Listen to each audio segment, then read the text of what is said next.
안녕하세요. 반갑습니다. 오늘도 하나님 말씀으로 하루를 시작하는 모닝빵에 오신 여러분들 주님의 이름으로 환영하고 축복합니다. 어제는 갑자기 폭우가 내려서 많은 피해가 있었습니다. 폭우로 인해서 어려움을 겪으신 모든 분들의 삶에 빠른 회복이 있기를 주님의 이름으로 기도합니다. 오늘도 비가 계속 내릴 것 같은데 오늘도 각별히 주의하시기 바랍니다. 오늘 우리가 묵상할 하나님 말씀은 레위기 22장 10절에서 33절 말씀입니다. 제사장들은 일을 하지 않고 성막에서 봉사하는 일에 전념했기 때문에 따로 먹을 양식이 필요했습니다. 하나님은 제사를 지내는 제물 중에서 일부를 제사장의 몫으로 정해 주셨지요. 레위기 10장을 보면 제사장의 몫으로 돌려지는 제물들이 나오는데 제사장은 그 정해진 제물만 먹을 수 있도록 했습니다. 또한 오늘 본문에서 제사장에게 돌려진 제물은 지극히 거룩한 것으로 제사장과 그의 가족 이외에는 먹지 말라라고 규정하고 있어요. 이러한 규정을 정하신 이유는 제사장들이 그 거룩함을 유지할 수 있도록 하기 위해서입니다.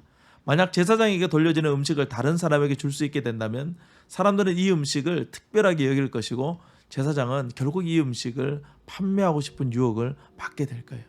결국 하나님께 제사를 드리는 일에 전념해야 되는 제사장이 제사를 돈벌이 수단으로 여기게 되는 것이죠. 실제로 제사장들이 타락했을 때 제사장들은 더 많은 고기와 더 좋은 고기를 탐하기도 했습니다. 하나님께 드리는 제사의 거룩성을 유지하기 위해서 제사장에게 돌려지는 음식을 다른 사람들이 먹지 못하도록 철저히 규정한 것입니다.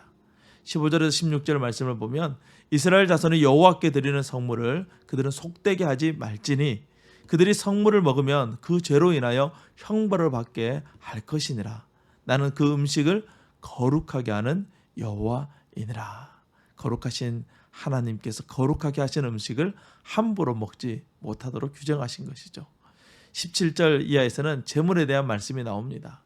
구약시대에는 곡식이나 동물로 제사를 드렸습니다.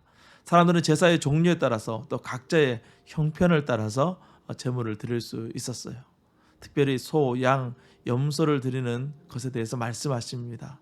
하나님께 드리는 제물의 몸에 흠이 있는 것은 드리지 말라라고 규정하고 있어요. 제물을 드림에 있어서 몇 가지 특이한 점이 있습니다. 23절 말씀 보면 소나 양의 지체가 더하거나 덜하거나 하는 것은 너희가 자원제물로 쓰려니와.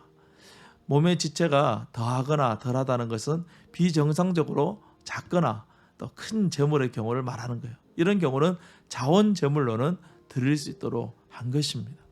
뭔가 특이한 것을 하나님 앞에 드리고 싶은 것이 사람들 마음속에 있죠. 하나님께서 그것을 허용하신 것입니다. 또한 가난한 자들을 위한 배려일 수도 있는 것이죠. 27절 말씀 보면 수소나 양이나 염소가 나거든 이럴 동안 그것을 어미와 같이 있게 하라.